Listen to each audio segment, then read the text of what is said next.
now both of you can move on with your lives. It would provide a powerful incentive for those who are guilty to compensate the other party. Now I'm going to address a couple of what-ifs here. What if you strongly disagree with an arbitrator's decision? Well, you'd be able to appeal. So you would appeal to another arbitrator who would consider the facts along with the previous person's decision before rendering their own decision. This would allow arbitrators the freedom to make out-of-the-mainstream decisions if they thought the facts of the case warranted it. But keep in mind that these arbitrators are also held accountable. If they make too many out-of-the-mainstream decisions and their decisions tend to be reversed upon appeal, then over time, complainants and defendants will not agree to use them, and they will lose business. Because nobody wants to pay somebody for unnecessary arbitration, because every arbitrator's cost will be added to the restitution that the guilty party is eventually assessed.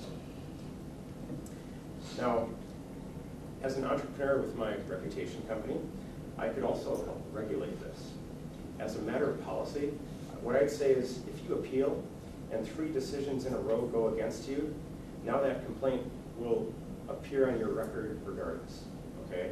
Until you make good on your obligations, okay? So you could continue to appeal if you wanted to, but I wouldn't allow you to just continue to appeal as a method of stonewalling and preventing that complaint from appearing on your public record. Because keep in mind, my reputation company is also going to be held accountable, because those who are customers with me will expect justice to be served as expediently as possible. Now, here's an interesting one. What if an arbitrator acts unethically? What if this person is just totally off the wall with their decision? Well, not only can you appeal their decision, but you can also file a complaint directly against that arbitrator with my reputation company. That case then would go to another arbitrator to make a decision. Keep in mind, these arbitrators are all in competition with each other. They would need to be fair to maintain their credibility, but they would also not necessarily just defend the other arbitrator. Now, you just try that in the government's justice system. Any of you who've been following the Free State Project in New Hampshire are well aware of Judge Burke and some of the things he's done, even acting illegally in some cases during his own courtroom proceedings. He just hates the libertarian Free Staters, and he's just shown outright contempt. But it's the government's court monopoly, so what can they do? Now, they can file a complaint to some appeals board, but chances are this appeals board is just staffed by other judges. Now, who would this committee of judges be most likely to decide in favor of? Their fellow judge, who they've worked with for many years and probably went to school with, or little old you, who's some outsider alleging impropriety by one of their own? I can tell you how that decision's going to go. But in sharp contrast, in a market-based justice system, you'll have options.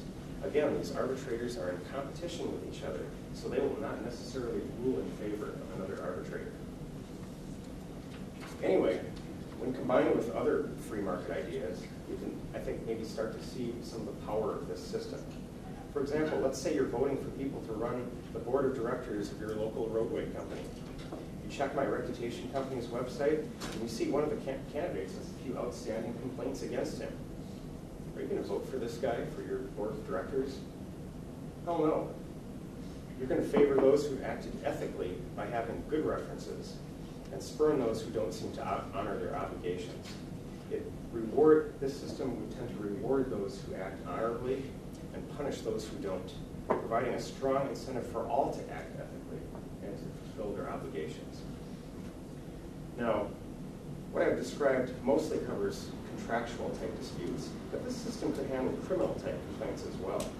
Now, that's a little bit beyond what I have time to talk about today. But security companies, in lieu of government police and incarceration of violent offenders who need to be removed from society, that can also be handled by entrepreneurs in the marketplace, with all held accountable for their actions.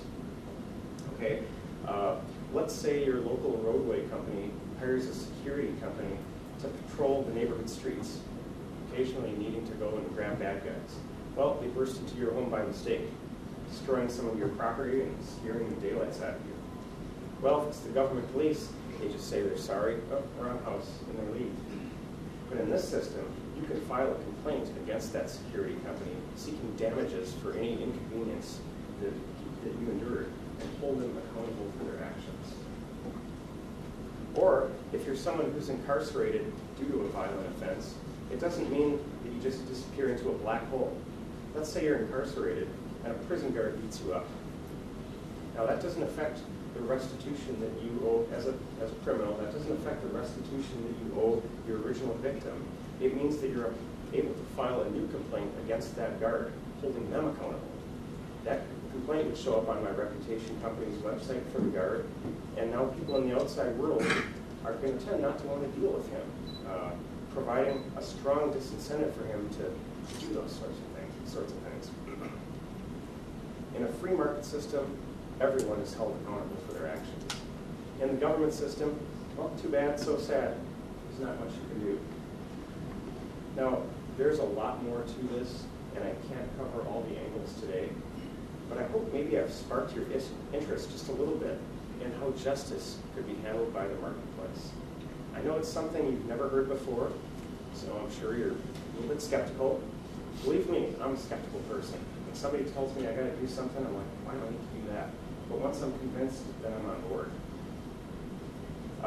You can find out more about this and a lot of other concepts. I highly recommend this book, The Market for Liberty. It's by Linda and Morris Tannehill.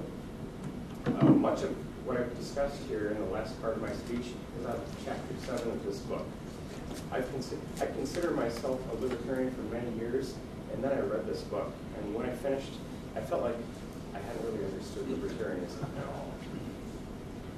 The great thing about this book is it's not about vague platitudes about freedom and liberty. It discusses nuts and bolts of how a free society would actually work. Without government, how these institutions that we need, like justice, could actually happen, and happen in a much more fairer and efficient way than they do today under the government. Now, it's available online for free as a PDF and also as an audiobook, so you can listen to an MP3 file if you want, doing chores around the house or something. Believe me, it will blow your mind. You'll learn how much our world is kind of like the Matrix. Remember the scene where Neo gets plugged into the machine and Morpheus asks him, okay, you want to find out how far down the rabbit hole goes? And he takes the red pill and he discovers that the real world is totally different than the world he thought was real. That's kind of what you start to discover when you start to investigate how a free society would work. But in this case, unlike the Matrix, the real world is so much better. Now, some of you are probably thinking, okay, this is all very interesting, but it's just too far off and maybe impossible to achieve. So, why discuss this? Well, first of all, if not now, when? And if not us as a party, who? Secondly, as libertarians, our goal is a free society. But we can hardly expect to get there if we don't know what it looks like. So I hope I've given you a good glimpse of how at least this one aspect of society would be handled.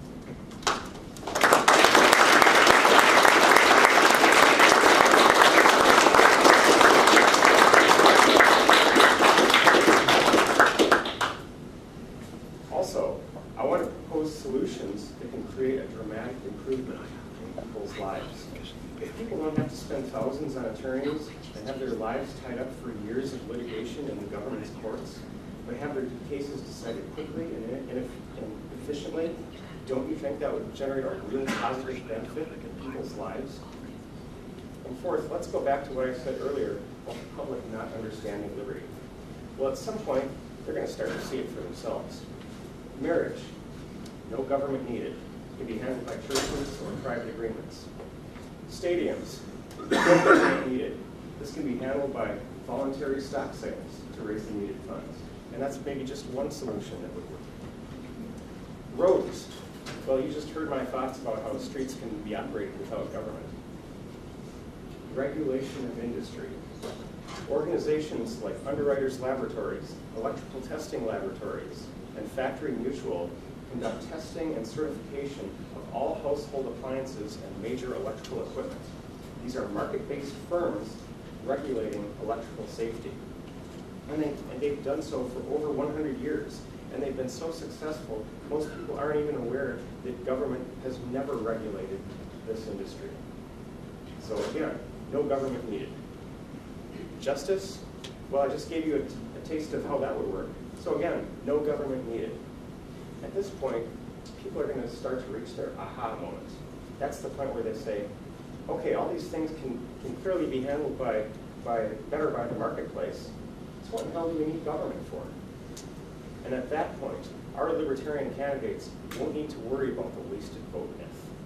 Okay? Nobody will bother even looking at the Democratic or Republican candidates anymore, because libertarianism will be understood to be so vastly superior, it's not even worth wasting the time to consider what these other guys are saying. You know, to me, topics like this are really exciting. To me, it shows that our principles work. Where the rubber meets the road, liberty really works, and on every issue, and to the benefit of all people. The bottom line is, what I'd like to say is, start thinking like an entrepreneur and stop thinking about government. Think, okay, if there were no government, how would this problem that I'm seeing in the news, how might that be solved? Okay, how would you start a company or start an organization or create a product that would solve this critical problem? Of course, we do need a political component. Libertarian candidates can use their positions as a bully pulpit for these ideas, and also defend these entrepreneurs against attack by those in government who won't take kindly to having their rice bowls broken. Okay, there's going to be some people in the state legislature who won't like seeing their courts under competition. So that's all I have to say today. I'll be sticking around this evening and wandering between the hospitality suites if you'd like to chat more or have questions, and maybe some of you will. Thank you very much for your time.